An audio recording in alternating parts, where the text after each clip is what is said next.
다 같이 묵도하심으로 신령과 진정으로 주님 앞에 새벽 예배를 올려드리겠습니다.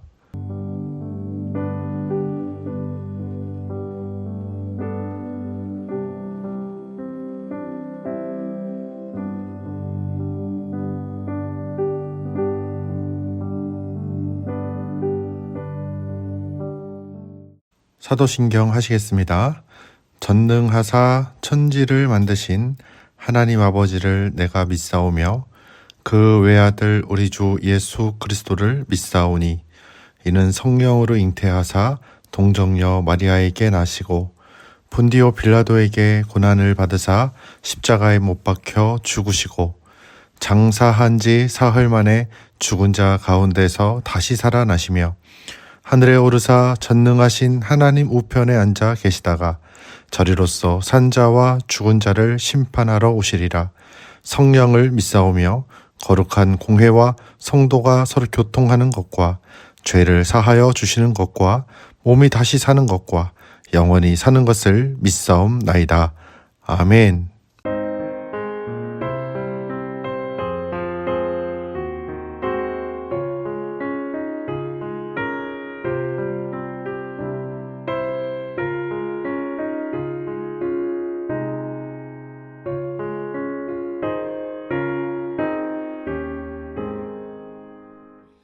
십자가를 질 수 있나 주가 물어보시네.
그러므로 형제들아, 우리가 빚진 자로 돼 육신에게 져서 육신대로 살 것이 아니니라.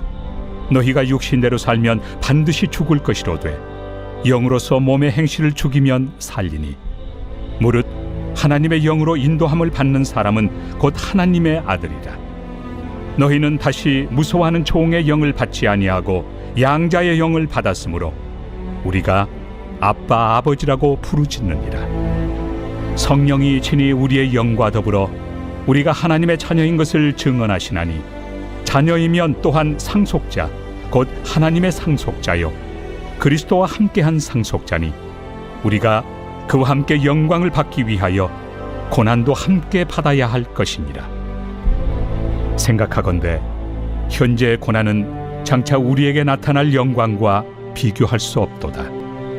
피조물이 고대하는 바는 하나님의 아들들이 나타나는 것이니, 피조물이 허무한데 굴복하는 것은 자기 뜻이 아니요 오직 굴복하게 하시는 이로 말미암음이라. 그 바라는 것은 피조물도 썩어짐의 종로로 탄 데서 해방되어 하나님의 자녀들의 영광의 자유에 이르는 것이니라. 피조물이 다 이제까지 함께 탄식하며 함께 고통을 겪고 있는 것을 우리가 아느니라. 그뿐 아니라 또한 우리 곧 성령의 처음 익은 열매를 받은 우리까지도 속으로 탄식하여 양자될 것 곧 우리 몸의 속량을 기다리느니라. 우리가 소망으로 구원을 얻었음에 보이는 소망이 소망이 아니니 보는 것을 누가 바라리요. 만일 우리가 보지 못하는 것을 바라면 참음으로 기다릴지니라.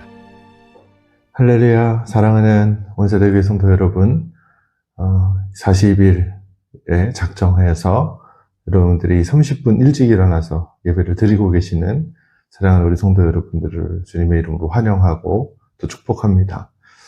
이 40일을 우리는 고행을 하고 있는 것이 아닙니다. 하나님 은혜를 우리가 구하며 하나님 앞에 하나님 우리 좀 불쌍히 여겨주십시오. 주님의 은혜와 또 주님의 인도하심을 간절하게 구하는 40일입니다. 우리가 고행과 수행을 통하여서 무엇인가를 얻어내려고 하는 것이 아니라 철저하게 하나님의 은혜만을 구하는 40일, 그런 40일들이 다 되시기를 주님의 이름으로 축복합니다. 그렇게 하기 위해서 우리가 로마서의 말씀을 가지고 로마서로 떠나는 말씀 여행을 하고 있습니다. 오늘 그 시간을 우리가 같이 가지며 로마서를 통하여서 우리가 어떤 은혜 가운데 있는지 이 말씀을 근거를 가지고 또 하나님 앞에 구하는 은혜가 있기를 주님의 이름으로 축복합니다. 우리나라 속담에 피는 물보다 진하다, 이런 속담이 있습니다. 여러분들이 잘 알고 계시는 속담이죠. 이것은 아마도 혈육은 세상의 그 어떤 이념보다도 훨씬 더 끈끈하다.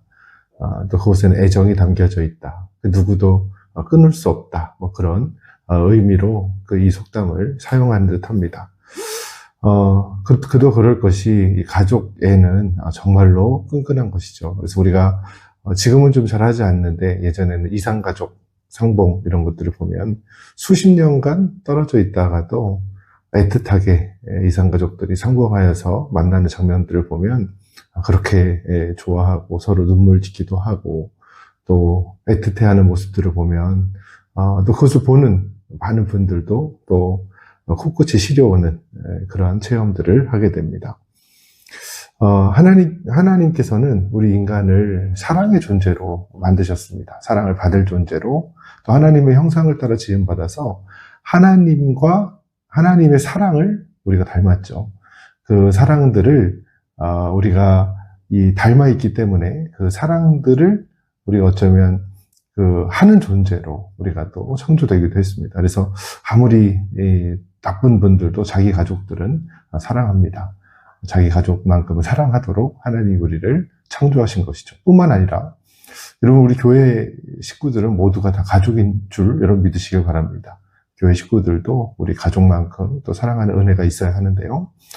오늘 그 가족 간의 그 사랑, 피는 물보다 진하다의 그 사랑을 우리에게 보여주고 계시는 분이 계십니다. 그분이 바로 하나님이십니다.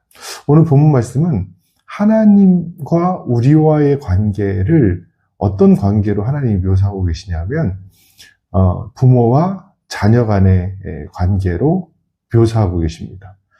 이거 묘사라기보다는 그걸 가르쳐 주고 계시는 것이죠. 그러니까 하나님과 우리와의 관계가 부모와 자녀와의 관계이다라고 가르쳐 주고 계십니다. 여러분, 이것은 도무지 상상할 수 없는 그런 표현이 아닐 수 없습니다. 여러분, 그렇지 않으세요? 우주가 얼마나 큰지 여러분 알고 계시죠? 이런 빛의 속도가 엄청나게 빠른 속도이거든요. 그걸 우리 뭐라고 부르냐면 광속이라고 불러요. 빛의 속도가 얼마나 빠르냐면, 광속이 얼마나 빠르냐면 1초에 지구를 7바퀴 반을 돈다는 거예요. 그러니까 1초에 지구를 7바퀴 반을 도는 광속이 이 속도예요. 아인슈타인이 이렇게 얘기했거든요. 빛의 속도보다 어떤 물질도 더 빠를 수 없다. 빛은 그렇게 빠른 것인데, 그렇게 빠른 이 빛이 태양까지 가는데 8분이 걸린대요. 8분 정도가 걸리는데, 이 태양이 별이거든요. 여러분, 모든 행성들을 다 별이라고 하지 않아요. 자기 자체 발광이 돼야지 별이라고 부른다고 합니다. 근데 그 별들이 수억 개가 모여 있는 것이 은하인 거죠. 그러니까 태양 같은 것들이 수억 개가 모여 있는 것이 은하. 그리고 그 우리가 살고 있는 이 태양에 속해 있는 것이 우리 은하라고 부르는데, 여러분들이 잘 알고 계신 안드로메다 은하, 여러분 잘 알고 계시죠? 안드로메다 은하가 우리 은하와 가장 가까운 은하입니다. 근데 그 안드로메다 은하까지 가는 그 거리가, 그 거리가 빛의 속도로 수억 년을 가야 된다는 거예요. 그런데 그런 은하들이 수조 개가 우주에 있대요. 이거 상상이 안 가시죠? 엄청나게 그 우주는 큰 거예요. 그 우주의 창조자이세요. 우주의 창조자인 하나님이 저를 자녀 삼아 주셨다는 거예요. 우리가 가까이 하지 못할 영광스러운 빛 가운데 거하시고, 그 크신 우주의 주인이신 하나님이 우리를 자녀 삼아 주신 거예요. 우리 아버지가 누구이냐면, 우리 아버지가 하나님이시라는, 그 창조자 하나님이시라는 거예요. 여러분, 이건 엄청난 특권이거든요. 우리가 하늘을 두루마리 삼고 바다를 먹물 삼는, 엄청난 표현, 제가 좋아하는 표현이에요. 하늘을 두루마리 삼는데요. 그러니까 지금으로 얘기하면 종이 삼는데요. 바다를 먹물 삼는데요. 바닷물이 전부 다 먹물인데 그걸 다 써도 하나님의 사랑을 다 기록할 수 없다고 합니다. 이 엄청난 우주적인 은총의 특권이 무엇이냐면 하나님의 자녀가 된 것이죠. 그래서 오늘 종교개혁을 한 마틴 루터는 뭐라고까지 표현하냐면, 이 하나님의 자녀라는 이 말을, 성경에서 있는 말을 황급으로 쓰고 싶다. 그렇게 표현하기까지 했습니다. 이게 너무 좋아서 성경에 나오는 하나님의 자녀라는 그 말씀을 이 글자만큼 황급으로 쓰여줬으면 좋겠다. 이는 극히 찬양할 만하며 위로에 넘치는 말씀이다 라고 말하기도 합니다. 어느 신학자는 기독교가 무엇이냐 라는 물음을 답하기 위해서 기독교의 원리를 철저하게 연구해 본 결과 3가지가 나오는데, 그 기독교는 하나님을 아버지로, 자신을 하나님의 자녀로, 이웃을 형제로 생각하는 것이다. 되게 중요한 말이거든요. 기독교가 무엇이냐면 하나님을 아버지로, 내가 하나님의 자녀로, 우리 이웃을 우리 모든 형제로, 이것이 기독교라는 거예요. 그러니까 여러분, 우리가 이것이 이 세 가지가 믿어지지 않는다거나 3가지를 실천하고 있지 않으면 우리는 기독교인이 아닌 거예요. 다시 한번요. 기독교는 하나님을 아버지로, 내가 하나님의 자녀로, 이웃을 형제로. 근데 우리 성도들은 하나님을 그래서 아버지라고 부르고 있습니다.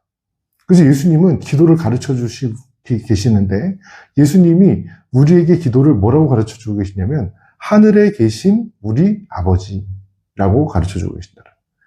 그러니까 하나님을 뭐라고 불러야 되냐면 아버지라고 불러라고 예수님이 가르쳐 주고 계신다는 거예요. 그러니까 여기에 다른 설명이 필요 없습니다. 우리는 하나님의 자녀입니다. 그 하나님의 자녀가 된 과정을 오늘 성경에서 말씀하고 계시는데요. 14절 말씀해 보니까 무릇 하나님의 영으로 인도함을 받은 사람은 곧 하나님의 아들이라.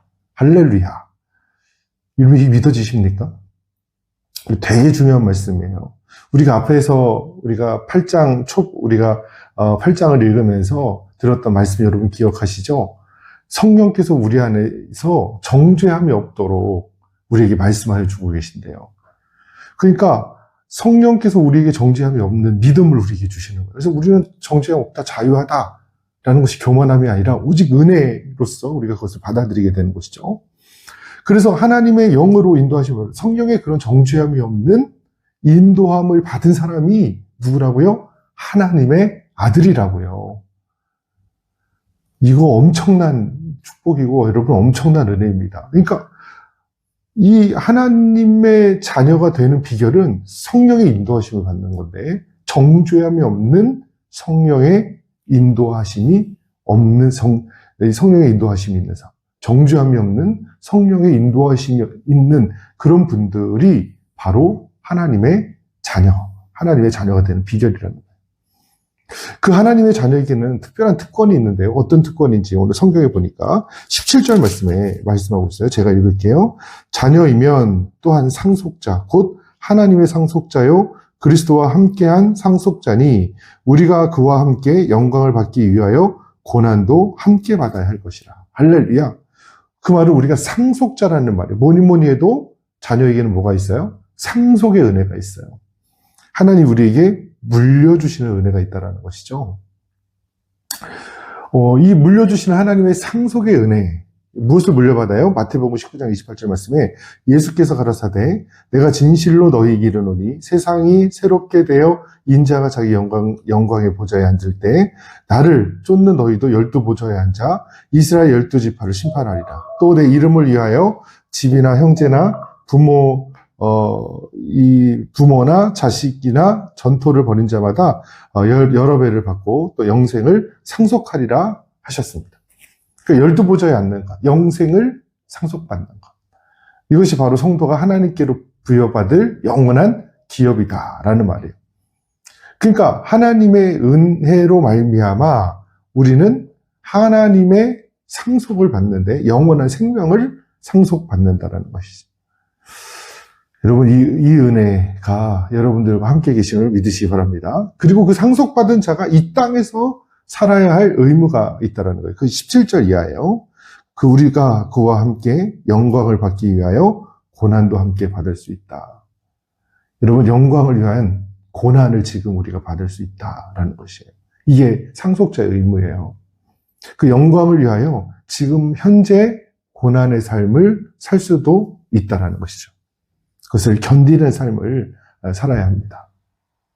예, 여러분 no cross, no crown이라는 말 들어보셨죠? 예, 고난이 없이는 영광이 없다. 십자가 없는 영광은 없다. 그래서 여러분 우리가 이 땅을 살아가면서 고난을 받을 수 있다라는 거예요. 오늘 로마에 있는 그리스도인들을 향해서 써서는 그 말씀을 하고 있는 너희는 상속자야. 너희는 영원한 생명을 상속으로 받을 거야. 성령이 너희 안에 계심을 믿느냐? 너희는 그러면 하나님의 자녀야. 성령께서 너희에게 정죄함이 없는, 너희가 죄를 짓고 있다 할지라도 정죄함을 없는 인생을 살게 하시고 그것이 믿어지느냐? 그러면 너희는 상속자다. 그러면 지금 당장에 받는 고난을 두려워하거나 그것을 피하지 말라. 오늘 너희는 상속자이다. 그래서 그 고난을 받는 자라야 상속도 받는다. 오늘 이 말씀인 것이에요. 오늘 우리가 이 땅을 살아가면서 수많은 고난, 특별히 여러분, 예수 믿음으로 말미암아 받는 고난이 참 많이 있습니다. 여러분 얼마나 많이 있으세요? 목회자이기 때문에 받는 고난도 사실은 좀 있습니다. 성도로서 받는, 사회에서 받는 고난이 얼마나 있으시겠어요? 어떤 성도님은 이런 말씀 하시더라고요. 조금 한 번만 눈 감으면, 한 번 정도만 눈 감으면, 그리고 내가 그리스도인이 한 번 정도만 아니면, 그래도 어떤 사업적으로나 형편적으로 유익을 얻을 수 있는 상황이 온다고. 그때 그리스도인인데 내가 어떻게 해야 될지 모르겠다. 여러분, 그런 고민이 당연히 되시죠. 여러분, 이런 고민을 한 번도 해보지 못한 것이 문제이지, 이런 고민이 있는 것이 문제가 아닙니다. 여러분, 이런 고난을 달게 받으시는 겁니다. 그런 고난을 당연히 받으시는 겁니다. 그래야 영광이 있습니다. 오늘 우리는 상속만 바라봅니다. 자녀만 바라봅니다. 자녀됨만 바라보고 상속만 바라봅니다. 자녀됨이 또 상속이 우리의 은혜라고 한다면 우리도 이 땅에서 해야 될 것은 우리가 예수를 믿음으로 말미암아 받는 고난도 당연히 받을 줄 알아야 할 줄로 믿습니다. 여러분, 그 고난이 무엇일까요? 여러분들의 삶 속에 모든 사람들마다 내가 받아야 될 고난이 무엇인지는 다 다릅니다. 다 자기 십자가가 있는 것이죠. 여러분들이 지고 계시는 십자가가 무엇입니까? 어떤 분은 이 십자가가 지고 싶지 않은데 예수님만 바라보며 지고 계시는 분들이 계시죠. 당장에 가정을 해체시키고 싶지만, 그러나 이것이 내 십자가이기에 그것을 견디고 살아가는 분들이 계실 수 있고요. 그 사업적으로 한 번만 눈 감으면 되지만 이것이 내 십자가이기에 내가 십자가를 지고 그것을 기꺼이 손해볼 줄 아는 은혜가 있는 분들도 계실 수 있죠. 여러분들 어떤 십자가를 지고 계십니까? 여러분, no cross, no crown. 십자가 없는 영광은 없습니다. 여러분, 그 십자가를 여러분 무엇인지 받으시고 여러분 그 십자가를 붙들고 나아가시는 종들이 되시기를 주님의 이름으로 축복합니다. 여러분, 십자가 단단히 붙잡고 날마다 이기며 나가세요. 할렐루야. 여러분, 이 십자가를 붙들고 날마다 이기십시오. 이 십자가를 자꾸 버리려고 하지 마십시오. 나는 이 십자가는 못 져. 나는 이 십자가는 내가 감당 못할 십자가야. 나는 싫어. 여러분, 이거 직분이 될 수도 있거든요. 나는 이 십자가가 부담스러워. 나는 이 십자가가 내 인생에 없었으면 좋겠어 하는 그 십자가를 버리는 인생이 아니라 십자가 끝까지 붙들고 승리하는 믿음의 종들 다 되시기를 주님의 이름으로 축복합니다. 기도하겠습니다. 십자가 붙드는 인생 되어지게 하여 주시옵소서. 십자가 없는 영광은 없습니다. 주님의 자녀 삼아 주시고 주님의 상속자로 삼아 주신 주님, 오늘 자녀와 상속자만을 기억하지 않게 하여 주시고 오늘 우리가 십자가를 지는 삶을 기억하는 하나님의 백성들이 다 될 수 있도록 붙잡아 주시어서 우리의 삶의 현장에 그 십자가 붙들고 살아가는 하나님의 백성들 되도록 인도하여 주시옵소서. 하나님, 사랑하는 우리 성도들 붙드시고 인도하여 주시고 한 주간에도 새벽 기도를 주님 앞에 온전히 올려드릴 수 있도록 인도하신 하나님 은혜 아래 끝까지 붙들게 하여 주시고 하나님의 은혜에 끝까지 붙들어 하나님의 영광을 맛보는 종들 될 수 있도록 인도하여 주시옵소서. 작정한 손길들 위해 축복하여 주시고 하나님, 고난을 받기로 또 하나님 첫 시간 하나님 앞에 드리며 주님만을 의지하기로 작정한 손길 하나님께서 축복하시고 은혜 내려주셔서 하나님 앞에 온전하게 붙들림 바 되는 하나님의 손길들 다 되도록 인도하여 주시옵소서. 건강의 복을 주시고 또 하나님 지키시고 보호하여 주시어서 모든 환경이 이 새벽 기도를 온전히 드릴 수 있는 은혜 허락하여 주실 줄 믿사오며 또한 다음 한 주간도 주님께서 인도하시고 결코 우리 성도들 하루 빼먹었다고 이틀 빼먹었다고 포기하지 않게 하시고 남은 시간 모두 하나님 앞에 드리는 손길들 될 수 있도록 인도하실 줄 믿사오며 예수님의 이름 받들어 간절하게 기도 올려드리옵나이다. 아멘. 주기도문 하시겠습니다. 하늘에 계신 우리 아버지여, 이름이 거룩히 여김을 받으시오며 나라가 임하시오며 뜻이 하늘에서 이루어진 것 같이 땅에서도 이루어지이다. 오늘 우리에게 일용할 양식을 주시옵고 우리가 우리에게 죄 지은 자를 사하여 준 것 같이 우리 죄를 사하여 주시옵고 우리를 시험에 들게 하지 마시옵고 다만 악에서 구하시옵소서. 대개 나라와 권세와 영광이 아버지께 영원히 있사옵나이다. 아멘.